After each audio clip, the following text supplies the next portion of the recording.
Nakasugod naman sa construction site ang mga kaanak ng mga trabahador ng gumuhong gusali sa Bonifacio Global City.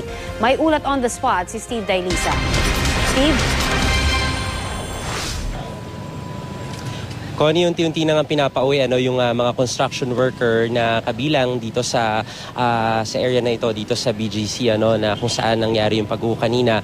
At marami dun sa kanilang mga kamag-anak ay naghihintay naman dito sa labas para sa impormasyon mangyari. Hindi kasi sila nakokontak yung mga naiwan dun sa loob. Pero kasama natin ngayon, Connie, yung isa sa mga construction worker na nandoon mismo, mga 10 metro lamang daw ang layo niya dun sa mismong pinangarihan ng pag-uho.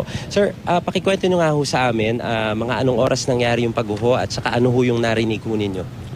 Yung naguho na yon kasi dumating kami sa pagpasok ko kanina mga 5:30. Ngayon, yung buhos namin, yung amon nagbubuhos sa slab namin, mga alauna, madaling araw siguro, nagbuhos sila, nag-umpisa. Ngayon, dumating ako sa trabaho namin mga 5:30. Nung nakita ko ng foreman ko, tinawag kami nga, rescuehan nyo muna, tulungan yung mga kasama namin, mga alas 6. Gala 6 yun.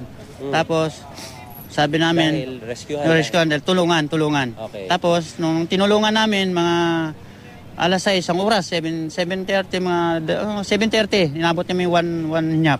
Pag mga 1:30, nagtulong pa kami. Pagdating ng mga 7:45, yun, nangyari na. Kasi umalis ako, doon sa tinulungan ko, doon din nangyari yung guho na yun mismo. Kaalis ko lang, siguro mga 2 seconds lang, pagbaba ko. Malakas ho yung narinig nyo na pag-uho? Malakas, siyempre. Lakas talaga, parang binumba din. Yanig lang, nung time na nakita ko yung mga kasama ko, talunan na. Pero sa baba pa ako, pero nakikita ko iba, may mga sugat na. Tapos yung hindi ko, naisip ko, sumigaw ako ng mga tao sa baba, tumakbo na.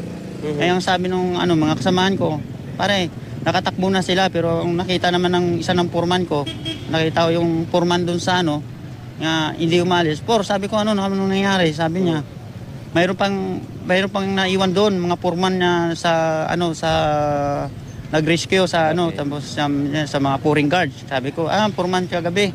Sabi niya mga kasama niya, yung nakita ko na lang na may nadaganan daw. Okay. Tapos nung nadaganan, hindi man kami makalapit dahil siyempre mga safety lahat na kasi may higpit yan ng MDC. Kung sa paalaala lang, hindi kami naiiwanan yan. So nakasuto kayo lahat ng helmet? Lahat. Kompleto kami. Disgrasya lang talaga ang nangyari. Sa buong buhay ko nga, ngayon lang akong bagay, 3 years pa lang ako sa construction. Pero ngayon ko lang nalaman na grabe ang nangyari dyan sa loob. Panghuli na lang hong tanong, kayo hubay may mga benepisyo ho?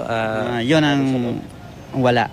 Okay. So yung mga na-aksidente ho doon, wala rin yung mga benepisyo? Yun lang dapat tulungan yan dahil wala talaga. Okay. Maraming salamat po sa oras ko.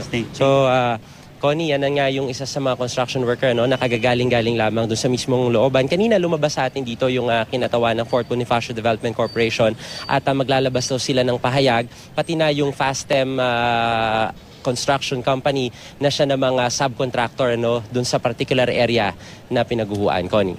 Maraming salamat, Steve Dailisan.